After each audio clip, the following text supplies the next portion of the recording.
किशनगंज में वक्फ संशोधन कानून को लेकर मुस्लिम समुदाय के लोगों में नाराजगी का माहौल है। उसी क्रम में सोमवार को बहादुरगंज प्रखंड में विभिन्न राजनीतिक एवं धार्मिक संगठनों के द्वारा विरोध प्रदर्शन किया गया। बताते चलें कि रसल उच्च विद्यालय के मैदान में एक नुक्कड़ सभा का आयोजन किया गया। वहीं नुक्कड़ सभा के उपरांत रसल उच्च विद्यालय के प्रांगण से पैदल मार्च निकाला गया, जहां पैदल मार्च झांसी रानी चौक से होते हुए प्रखंड मुख्यालय पहुंचकर पुनः समाप्त हुआ। नुक्कड़ सभा को संबोधित करते हुए AIMIM विधायक अख्तरुल ईमान ने अपने संबोधन में गोधरा बाबरी मस्जिद का जिक्र करते हुए कहा कि मोदी सरकार मुसलमानों के खून से होली खेलना चाहती है। वहीं अन्य वक्ताओं ने केंद्र एवं राज्य सरकार के खिलाफ कई गंभीर आरोप लगाए और कानून को वापस लेने की मांग की गई। इस दौरान एक स्वर में लोगों ने कहा कि वक्फ संशोधन कानून एक काला कानून है, जिसे केंद्र एवं राज्य सरकार जबरन आमजनों पर लादना चाहती है। इस मौके पर विधायक अंजार नईमी, वसीकुर रहमान, प्रोफेसर मुसब्बिर आलम, तौसीफ आलम सहित अन्य सैकड़ों मल्टीनेशनल कंपनी आई तो मेहनत करके नौजवानों जब नौकरी ली तो इन बेईमानों को भी पसंद नहीं आया। गलत इल्जाम लगाकर हमारे इंजीनियर बच्चों को आतंकवाद से जोड़ा गया। नतीजा हुआ कि बाहर की कंपनियों ने भी मुसलमानों को नौकरी देना बंद कर दिया। पता है इस वक्त 13 करोड़ का बिहार हो गया है। इस 13 करोड़ में 20,49,370 सरकारी नौकरियां हैं। मुसलमानों की नौकरी में हिस्सेदारी होती है 3,68,000। सिर्फ 1,63,000 नौकरी देकर 1,95,000 नौकरी से आपको महरूम रखा गया है। सुरजापुरियों, अपने जलसे और अपने बारात में फख्र करते हो।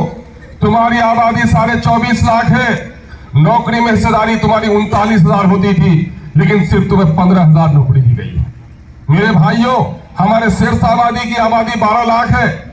उनकी नौकरी में हिस्सेदारी तकरीबन 18-19,000 होती है। उनको सिर्फ 5,500 नौकरी दी गई है। ऐ गैयोर मुसलमानों, किसने हमें किया? इन तमाम हुकूमतों ने हमारे साथ नाइंसाफी की है। और मोदी जब से बैठा है तो वो तो मुसलमानों के खून से होली ही खेलना चाहता है। आपको याद होगा, बाबरी मस्जिद तोड़ने के बाद 288 पर बीजेपी पहुंची। बीजेपी ने समझ लिया कि हम कोई अच्छा काम करके तख्त हासिल नहीं कर सकते। 2002 में एक मंसूबाबंद तरीके से गोधरा में मुसलमानों की गर्दनें काटी गई। मां के सामने में बेटी की आबरू को तारदार किया गया। बाप के सामने में बेटे के सीने पे गोली चलाई गई। दूध पीते बच्चों को आग के अंगारों के हवाले किया गया। बिल्किस की आबरू, ये बहन बिल्किस जो आज जिंदा है, खून के आंसू रोती है। कुत्तों ने भी कुतिया से वो शरारत नहीं की है जो वहां के कुत्तों ने मेरी बहन बिल्किस के साथ किया है। एक नहीं 10-10 लोगों ने उसके साथ जनाबे जबर किया है।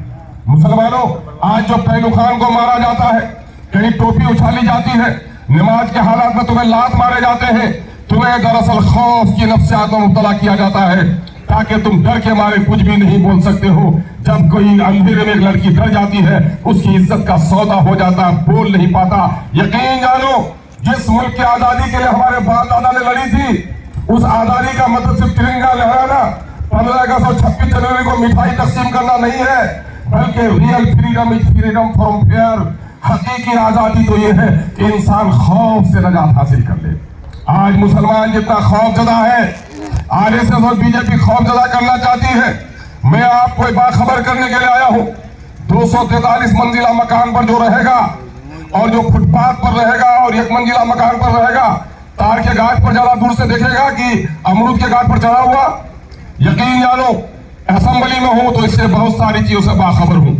इसलिए आपको खबर देना जरूरी समझता हूं और वाजिब समझता हूं, मेरा फरीजा है कि इन 77-78 सालों में बाबरी मस्जिद तोड़ी गई, गुजरात को जलाया गया, मुरादाबाद में हमारे लोगों को मारा गया, मेरठ पर हमदम नदी के किनारे 1987 में हमारे नौजवानों के सीने पर गोली चलाई गई, मुरादाबाद के ईदगाह में गोली चलाई गई, बहनों की इज्जत लूटी गई। पलड़े में रख दो और वक्त तरमीमी कानून 2025 के नुकसानात को एक पल्ले में रखो तो 2025 का वक्त के कानून का काले कानून का पल्ला भारी होगा। देखो अभी कानून क्या बना, NRC का मामला हुआ। NRC में मेरे पास कागजात है, मेरे बाप दादा के कागजात है। मुमकिन है सरहद के इलाके में 1-2% मुसलमानों को परेशान किया जाए।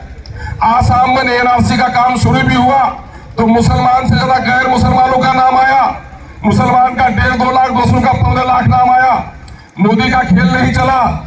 तलाक का मसला आया है, सरकार समेट के रखे अपना कानून। हमारे यहाँ तलाक का मसला होगा, हम काजी साहब के आएंगे, मुफ्ती साहब के यहाँ आएंगे, मस्जिद में बैठकर अपने तलाक और फस्ल निकाह और खुला का मामला तय कर देंगे। सरकार में जाना कोई जरूरी नहीं है। लेकिन ये जो कानून बना है मेरे अजीजों, ये कानून कैसा बनाया गया? एनआरसी का जमाना था, आप और हम धरना कर रहे थे। ये अररिया से